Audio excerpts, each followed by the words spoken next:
एक परिवार में दो भाई थे। बड़ा भाई गांव में रहता था और घर में खेती करके मजदूरी करके अनपढ़ था। खेती करके मजदूरी करके छोटे भाई को पढ़ा लिखा करके बड़का अफसर बना दिया। सरकारी नौकरी लग गई। खुद माटी पे सोता था, अपने भाई के लिए मखमल पर गद्दा पर सुलाता था। नौकरी लगने के बाद बड़े भाई ने छोटे भाई का विवाह कर दिया और वो भी बहुत बड़े घर में विवाह कराया। साल 2 साल के बाद जब छोटा भाई परदेश से आया तो अपने बड़े भाई से कहता है, भैया अब हम आपके साथ नहीं रहेंगे, अब हम अलगा चाहते हैं। अब हम चाहते हैं कि इस पूरे जायदाद में पूरे घर में 2 हिस्सा हो जाए। आप अलग रहो और मैं मेरी पत्नी अलग रहूंगा। भाइयों बहनों, जैसे ही बंटवारा का नाम लिया, जैसे ही अलगा होने का नाम लिया, तुरंत बड़ा भाई जो गांव में रहता था उसने छोटे भाई के हाथ को पकड़ लिया और हाथ को पकड़ करके ले गया घर में जहां मृतक पिता की फोटो लगी हुई थी। उस मरे हुए पिता के फोटो के पास ले जाकर के बड़ा भाई छोटे भाई को समझाता है, हम हन रहनी दुइये भाई।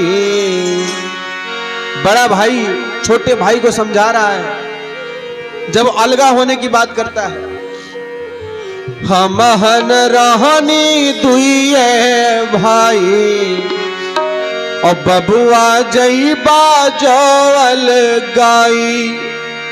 पापा देख न पई है कहीं जो घर बटाए बबुआ।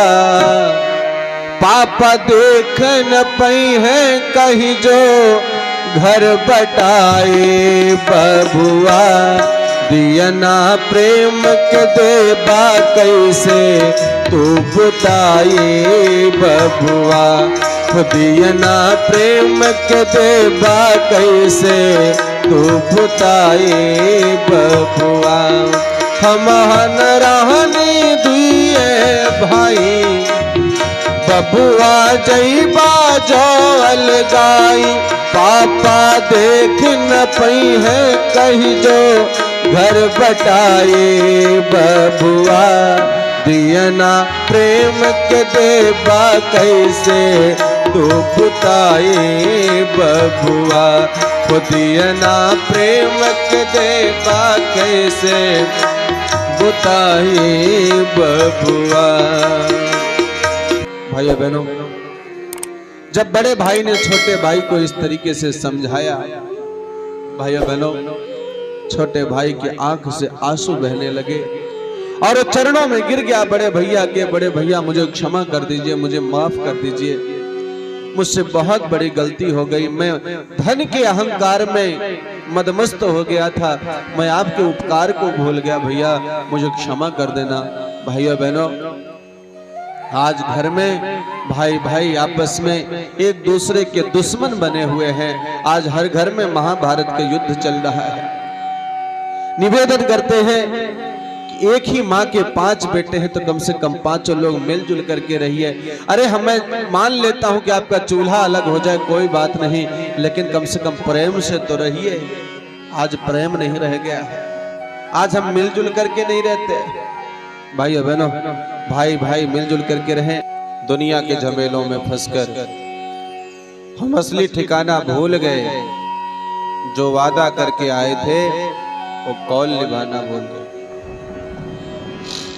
आए थे हरिभजन को, ओटन लगे कपास। माया के चक्कर में पड़ करके भाइयों बहनों हम माधव को भूल गए।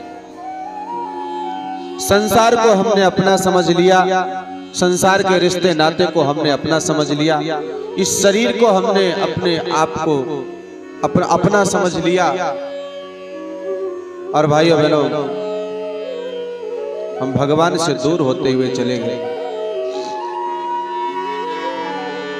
लेकिन भगवान शंकर माता उमा से कहते हैं, उमा कहूं यह अनुभव अपना, सत हरि भजन जगत सब सपना। भगवान भोलेनाथ कहते हैं कि हे देवी, भगवान का भजन ही सत्य है, बाकी सब स्वप्न है। और मोह निशा सब सो निहारा, सब हम लोग सो रहे हैं और देख रहे हैं स्वप्न अनेक प्रकार। हम लोग स्वप्न में खोए हुए हैं, अनेक प्रकार के दृश्य देख रहे हैं। इतना सुंदर भगवान ने मनुष्य का शरीर दिया भाइयों बहनों, सबसे सुंदर, सबसे अद्भुत, सबसे दिव्य शरीर भगवान ने मनुष्य का दिया। और मनुष्य का शरीर दिया ही नहीं, अपितु तो उसके अंदर भगवान ने अपनी सारी शक्तियां, सारी रिद्धियां सिद्धियां भगवान ने मनुष्य के अंदर दे करके भेजा। मनुष्य को भगवान ने माला माल करके भेजा, एकदम लबालब करके भेजा। किसी चीज की भगवान ने कोई कमी हमारे अंदर नहीं रखी। आप विचार करिए, जितना सुंदर मनुष्य का शरीर है उतना सुंदर किसी भी प्राणी का शरीर नहीं है।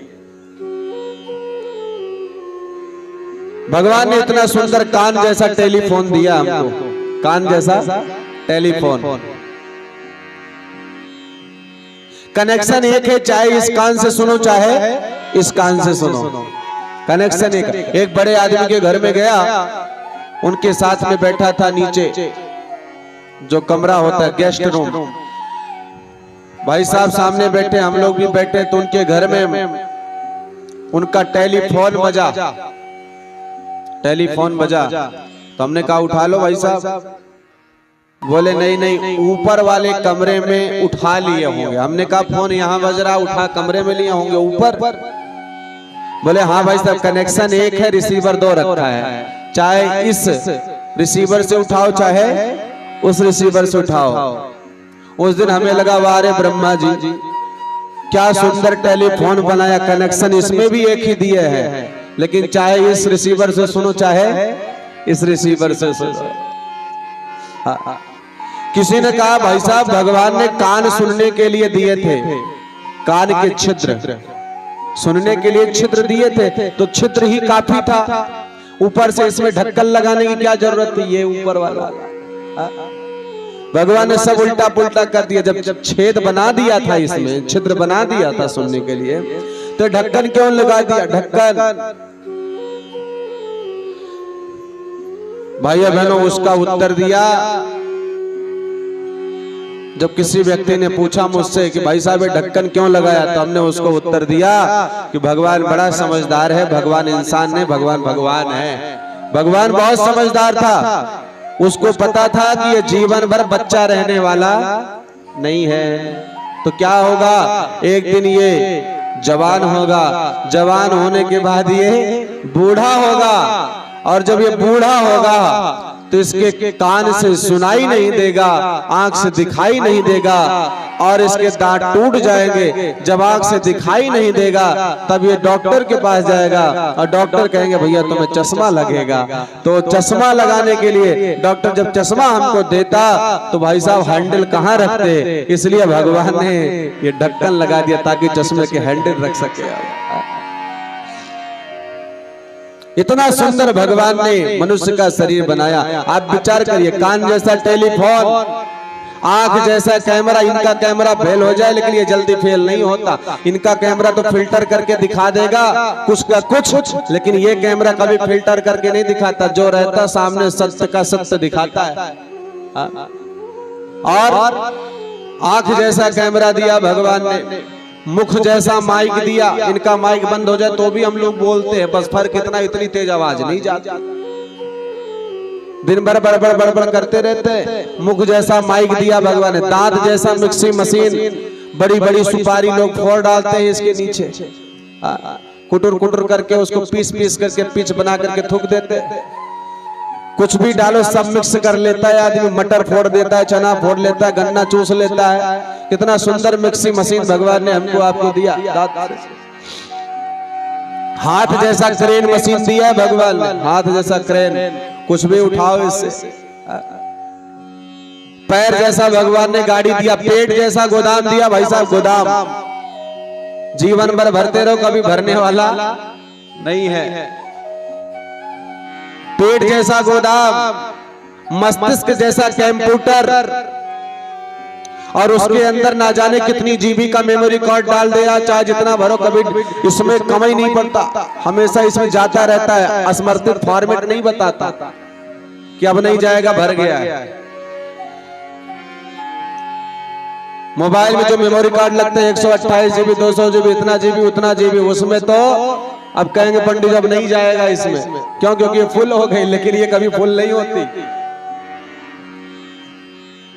इतना सुंदर मनुष्य का शरीर, बाहर से भगवान ने इतना सुंदर मनुष्य का शरीर बनाया, और अंदर से भाई साहब इसके अंदर भगवान ने कोश भर दिया। कोश, अन्न में कोश, प्राण में कोश, ज्ञान में कोश, आनंद में कोश, ज्ञान में कोश, पंचकोश है इसके अंदर, पंचकोश। और कोश का मतलब, यहाँ पढ़े लिखे लोग बैठे, कोश का मतलब क्या होता है? खजाना। भगवान ने हमारे आपके अंदर खजाना भर करके भेज दिया। सारे सुख भगवान ने हमारे आपके अंदर भर करके रख दिया। गोस्वामी जी लिखते हैं कि ईश्वर अंश जीव अविनाशी, चेतन अमल सहज सुख राशि।